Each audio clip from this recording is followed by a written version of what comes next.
What's up, guys? We're back again. We're going to be discussing the brand new episode of The Mandalorian. We're going to be discussing uh, just not only, I think that this episode was honestly my favorite so far of the season because not only, because again, last week's episode just was not for me, man. That's all I got to say. But this episode was absolutely incredible, man. I mean, it was because we got to see how more of the Mandalorians in the covert of the Death Watch, and we got to see how everyone's training, doing their own thing, and Bo-Katan is watching, and then we see where Grogu is doing his own thing, but we also see where he finally does get trained. He gets trained a little bit by not only Din Djarin, but a little bit by the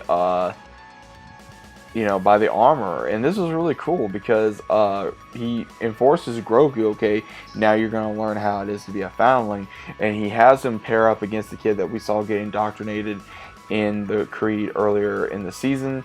And he says basically by the darts, and what they do is whoever has the most darts wins. So the kid does get 2 darts up on Grogu, and then he even tells him like don't look at me, look at him, and he has 2.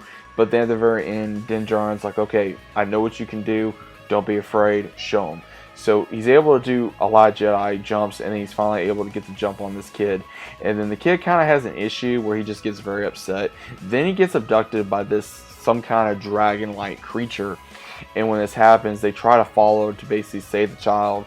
Unfortunately, they're unable to right now, but Bo-Katan is able to use her ship to locate where this creature is. So she comes up with an idea to gather a hunting party to go after the kid before he does get eaten, because this has been a very big problem within the area, and they need to stop this before it happens. So between Din Djarin and Bo-Katan, as well as Pre-Lars, they try to go after this kid and try to save him. And when this happens, we do see where they leave. They gather more of a hunting party, and once they leave, they go ahead and Grogu's like, hey, where they're going, and the armor tells him, you're too young to go, but at some point you will be able to go, just give it some time. And then she has him follow her to where she's going to build armor. And when this happens, we see where he's watching her just make armor. And what's really cool about this is he has a flashback, a major flashback, guys, to Order 66, when 501st came in blasting Jedi. They kept telling him to go find this Jedi named Fearon. And when this happens, about 4 to 5 Jedi die. This Jedi by the name of Fearon finds him and tells him, don't worry, kid, I'm going to get you out of here. He uses 2 lightsabers to go ahead and fight off the 501st, is able to escape on a speeder that the clones use, and then able to still fight off all these clones, still be able to escape. And then he gets into a Naboo starfighter that's waiting for him. So it makes me wonder, while this was going on, who did he know that first off had a Naboo starfighter, and also who is this Jedi that saved Grogu?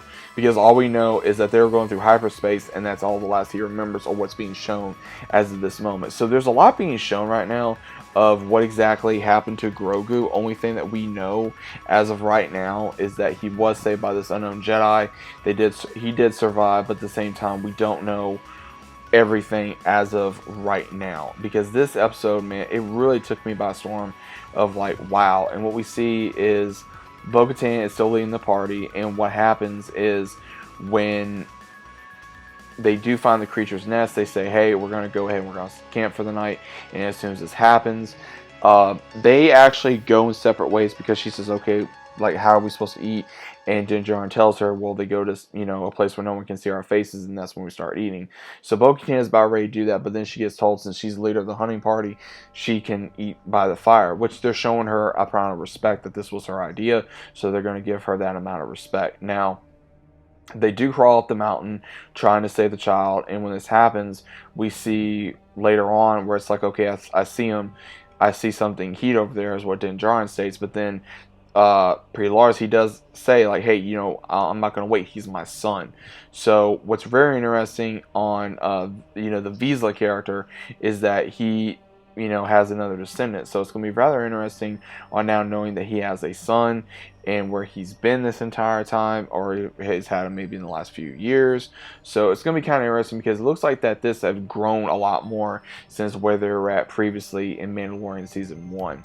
And also with this going on, that the bird or dragon-like creature does show up to try to feed babies that she had. That's what the heat signature that Din Djarin found. Vizsla almost gets eaten. Then the kid does show up after the dragon or bird-like creature goes ahead and tries to almost throw him up and try to feed her baby birds. And then when this happens, they try to stop between Bo-Katan, Din Djarin, and all the other Mandalorians try to stop this creature. And Vizsla does get into the mouth by trying to save his son. So what happens is he gets abducted and then trying to save his son. And so between Din Djarin, Bo-Katan, and the rest of these Mandalorians do try to save these two. And it does take a minute, but then they finally are able to do so by taking down the dragon. And Din Djarin does save his, Vizsla's son. And then he does thank him. He says this is the way. And what we do see is the armor does give Grogu a mythosaur pendant to have him wear on his armor. So this is the first one he's going to have for his armor. They do return. Bo-Katan is pretty much like the hero because she helped defeat this massive creature that, they were able to have go into the lake, and this other creature ate it. And then what happens is between herself and Din Djarin get treated like heroes, and then she says there's more possible children to the watch, and they're like, okay, how's that? And as soon as that happens, they bring back these 3 baby birds to pretty much raise. So it's going to be kind of interesting on how they're going to treat these creatures a little later on and how they're going to go about that. And now the armor does give Bo-Katan a choice to make new armor. Does she want the Night Owl or does she want something different? And she states, I would like to have the mythosaur and half of the Night Owl. And would that be possible? And she says yes, but at the same time, Bo-Katan does bring up, okay, what would I tell you if I saw a mythosaur? And she says that would be a great thing. And she tells her that I actually saw it on Mandalore. So it's going to be kind of interesting on what's going to happen on this, because it's going to be interesting because we really kind of wonder what's going to happen, right? And also at the same time, if we are going to be seeing something happen. And I will say this, that this was very interesting to see. I like this episode a lot.